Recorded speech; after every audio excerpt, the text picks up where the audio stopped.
Masak apa yu? Wis rasah kokean takon. Cepake wajan. Iki bahan-bahane wis tak siapke, bumbune dirajang wae. Nek bumbu dirajang berarti ngerti to aku arep masak apa. Yap, aku arep masak oseng-oseng. Oseng-oseng apa? Mari kita simak.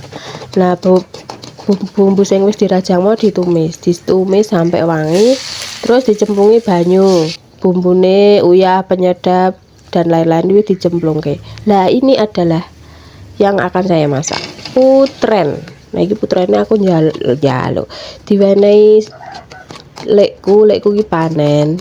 Terus ya wis dimasak wae, cemplungi bakso, dadi rasa nganggo rempelo ati. Aku yo kadang ki memang lek gak godhog rempelo ati kuwi lho, nek ora dikeki aromatik ki sok isih mambu amis. Bar kuwi dimasak diudak-udak mau tak tambahi kecap sedidik, dimasak diudak-udak ditanakke. Pokoknya masak kudu tanak. Bar kuwi diangkat sajikan. Wes ngono kuwi, simpel, enak, cepet, murah meneh. Wong sebagian bahannya ora tuku kan. Dadi ya murah. Selamat mencoba resepnya. Dadah.